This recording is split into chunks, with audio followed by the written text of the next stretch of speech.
Sometimes life throws you into moments so strange and so unbelievable that you question if you're awake or trapped in some sort of dream.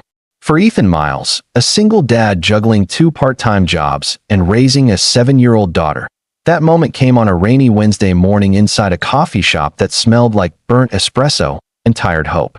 He had no idea that the next few minutes would flip his life upside down, all because of a woman he'd never met. And for Olivia Hart, the daughter of a billionaire CEO, a woman who looked like she owned half the world but felt completely alone in it, kindness wasn't something she expected to find in a stranger. Definitely not in a man wearing thrift store jeans, a worn-out jacket, and a look in his eyes that said life had hit him far too hard. Yet fate had plans. And both of them were about to collide in a way neither could have predicted. Before we dive in, if you enjoy heartfelt stories and true-to-life lessons that remind us of the goodness in people, don't forget to subscribe, like, and comment below. It helps our channel, Truthlines USA, keep bringing you inspiring stories every week. Now, let's begin. Ethan Miles had exactly $4.17 left on his debit card that morning. He knew the number because he had checked it 3 times. His daughter, Lily, was sitting at a school desk across town pretending everything was normal. Pretending she didn't know that her dad had been served an eviction notice the night before. Pretending they weren't one missed paycheck away from losing everything they had rebuilt together. Ethan had promised her pancakes after school, no matter what, because that's what he did. He kept his promises, even when the world made it nearly impossible that he stepped into the coffee shop hoping the manager might let him pick up an extra shift. Instead, he found a line that reached halfway to the door and a young woman crying quietly near the register. Not dramatic sobs. Not messy, noisy tears. Just the kind of quiet, controlled crying that comes from someone who's used to hiding pain. Ethan wasn't the type to step into someone's business, but something about her, maybe the loneliness in her eyes, made him pause. She was dressed in a crisp white coat that looked more expensive than his monthly rent. A sleek laptop sat open in front of her, displaying what looked like a legal contract. Her phone buzzed nonstop, flashing messages he couldn't read but could tell were urgent. Every few seconds, she wiped her cheek and whispered, "This can't be happening." Ethan didn't know why he spoke, but he heard himself ask, "Are you all right?" The woman startled, then shook her head with a soft, embarrassed laugh. "I'm sorry, it's just a really bad day." He nodded. "I know those." She looked at him then, really looked at him, and something shifted. Not pity, not judgment, just recognition, like two people who both understood what it felt like to be overwhelmed by life. "My name is Olivia," she whispered. Olivia Hart. The last name meant nothing to Ethan at first, but in the rest of the city, the Hart family name was practically stamped on every billboard, newspaper headline, and skyscraper.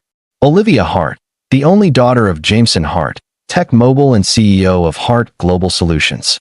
A billionaire. A powerhouse. A man known for being both brilliant and ruthlessly cold. But Ethan didn't know any of that. He just saw a woman who looked desperately sad. "I'm Ethan," he said. "If talking helps, I'm here. I'm not in a rush."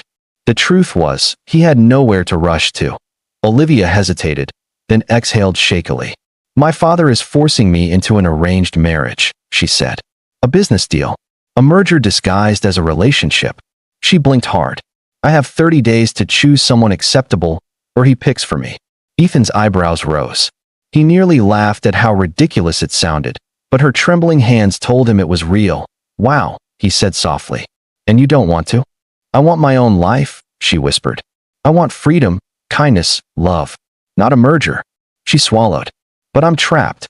They sat in silence, the noise of the coffee shop swirling around them. Then, out of nowhere, Olivia looked him dead in the eyes. "What if?" She paused, as if even she couldn't believe the thought forming in her mind. "What if I hired you?" Ethan blinked. "Hired me? For what?" "A marriage," she whispered. "A fake one. Just for a year. I pay you $50,000 up front. You get stability for your daughter. I get freedom. And at the end, we walk away." Ethan stared at her, stunned. This had to be a joke. A prank show. Something.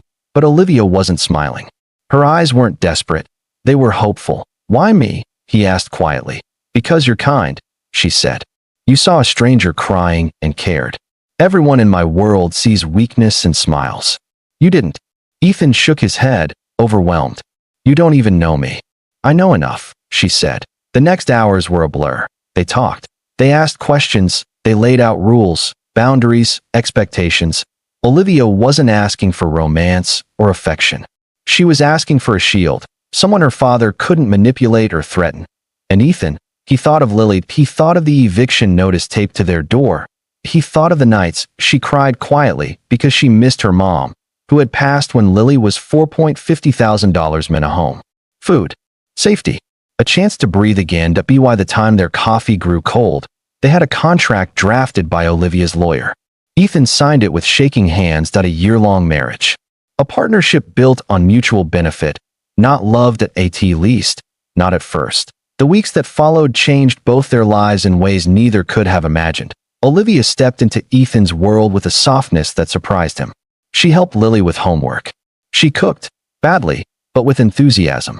She donated anonymously to the local food bank after hearing how they had supported Ethan years ago, and Ethan entered Olivia's world, one filled with luxury he didn't understand and expectations he couldn't meet.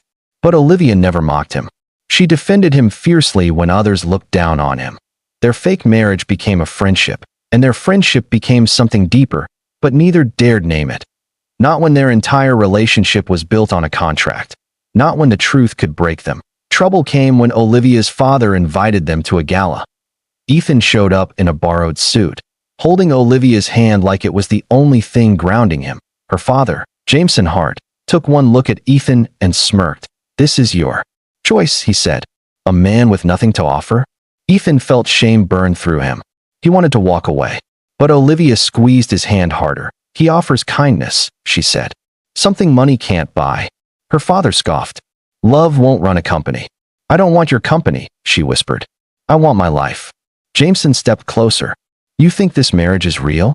You think I don't know you're lying to me? Olivia froze. Ethan's heart dropped. The contract. The arrangement. Their secret. It was all about to explode. But then, something unexpected happened. Lily, who had been standing behind them, stepped forward and looked Jameson in the eyes with the fearless honesty only a child could have. Ethan didn't marry Olivia for money, she said. He married her because she was sad and she needed someone. The room fell silent. Jameson looked at Lily, then at Ethan, then at his own daughter. And for the first time, something in his expression softened. Not much, but enough. Is that true? He asked Olivia. She took a deep breath. I hired him, but he stayed because he cares. And I care too. More than I expected. Jameson stared at them for a long, tense moment. Then he sighed, looking suddenly older. You remind me of your mother, he muttered. Always believing kindness can fix the world.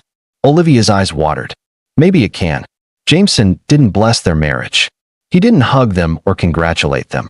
But he stepped aside. He let them go. And for Olivia, that was enough. The year passed in what felt like moments. When the contract expired, Ethan handed Olivia the paper. You're free, he whispered, but Olivia tore it in half. I don't want freedom, she said. I want you. I want us. For real this time. Ethan pulled her close, overwhelmed with gratitude, relief, and something he had fought for months. Love. Real love. Not the kind in fairy tales. The kind built on kindness, on showing up, on healing wounds together. Lily ran into their arms, laughing, and for the first time in years, Ethan felt whole.